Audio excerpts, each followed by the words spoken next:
مرکز توزیع تذکره الکترونیک کارتنا یکی از مراکز جدید اداره ملی احصایه و معلومات که به منظور سهولت هموطنان عزیز ما که نزدیک به این مرکز بود و باش دارن ایجاد شده. نظر به تشکیل مرکز که 43 نفر مصروف فعالیت هستند، روزانه اسناد نزدیک به 1500 متقاضی در اینجا پروسس میشه و طی مراحل میشه که در حدود 750 نفر در بخش ثبت نام و بایومتریک مراجعه میکنن و 750 نفر هم به بخش توزیع به این مرکز مراجعه میکنن. حضور مراجعین و متقاضی که به مرکز کارتنا مراجعه میکنن بسیار پررنگ است و مردم علاقمند هستند که به این پروسه بپیوندن و تذکره الکترونیکی اخذ بکنن. مراجعه کردن در سایت زون کارتنا و به خاطر به دست آوردن تذکره الکترونیکی. به خاطر تذکره میگیریم هویت ما تثبیت شه که ما از افغانستان هستیم. در آینده اگر ما بخوایم که حج بیت الله شریف بریم یا پاسپورت جور کنیم یا کدام کشور خارجی سفر کنیم که از راه قانونی باید ما سفر کنیم. پیام ما به دیگه همشهری‌ها و وطندار عمومی است که اینجا مراجعه کنند به خاطر گرفتن در هر سایتی که باشد تذکره الکترونیکی مراجعه کنند.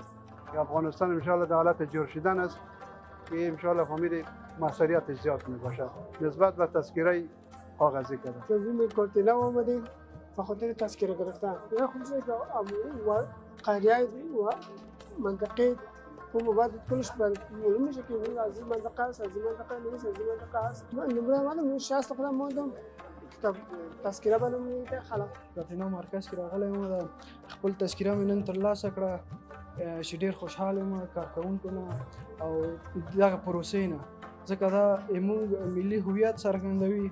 دې کې ټول زموږ هغه مشخصات موجود دي په سیستم کې هلته ثبت دی او موږ ډېر زیات خوشحال یو دولت څخه چې دغه پروسه موږ ته چمتو کړې ده تر څو وکولی شو هغه خپل ملي هویت وپېژنو. امروز در زون کارتنا آمدیم که ثبت نام کنم تذکره الکترونیکی و سپاسگزاری میکنم از تمام کارمندای زون کارتنا که تمامشان با قاعده و با قانون خود پیش میره. تذکره الکترونیکی که است چون استخوانی است، اول قابل خراب شدن و دوام که پرتی خراب نمیشه یگانه خوبی و دوم دیگه که در دقیقه ثانیه انسان که خود گشتن نمیتونه چون کارت جیبی وارد و در قسمت حکومت داری ما شما که تذکره الکترونیکی یگانه خوبی که داره که ثبت نام میشیم نظر به فامیل خود به خانواده خود. تذکره الکترونیکی فقط یکی دو روز در بر میگیره بر تمام عمر راحت میشه.